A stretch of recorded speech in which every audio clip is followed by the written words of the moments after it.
অনেক দিন আগেকার কথা। একটি হ্রদে তিনটি মাছ ছিল, যারা দুর্দান্ত বন্ধু ছিল। প্রথম মাছটি খুব বুদ্ধিমান ছিল, দ্বিতীয়টি জানতো যে কিভাবে সমস্যা থেকে তার উপায় বের করা যায়, এবং তৃতীয়টি ছিল ভীষণ গোঁয়ার এবং কোনো কিছুর পরিবর্তনকে সে ঘৃণা করত। প্রথম মাসটি একজন জেলেকে পরের দিন এসে হ্রদে মাছ ধরার কথা বলতে শুনল। আরে বাস, কি সুন্দর সুন্দর সব মাছ! কালই দেখে জাল ফেলে ধরতে হবে।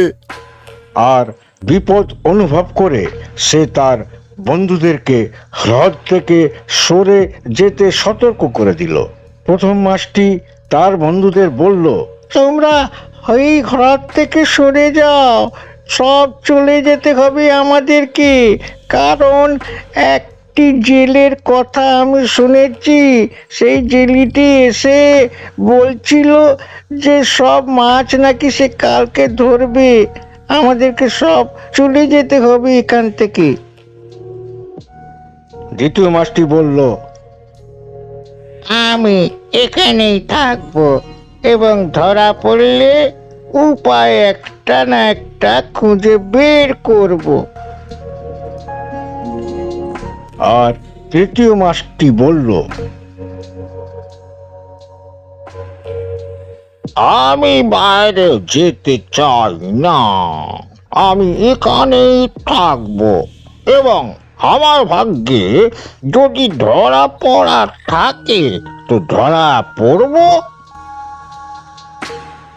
এই বলে প্রথম মাছটি হ্রদ থেকে বেরিয়ে চলে গেল। আর পরের দিন জেলে এসে অন্য দুটি মাছকে জাল দিয়ে ধরল।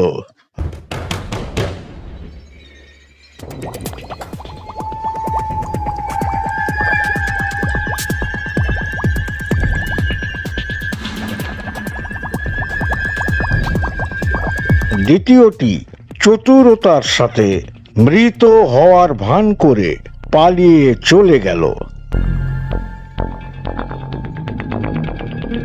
তৃতীয় মাছটি কিছুই না করে ধরা পড়ে মারা গেল। প্রত্যেকেরই পরিবর্তনের সাথে নিজেকে মানিয়ে নিয়ে সেটিকে গ্রহণ করা উচিত। বিপদ বুঝে অবিলম্বে পদক্ষেপ নিন।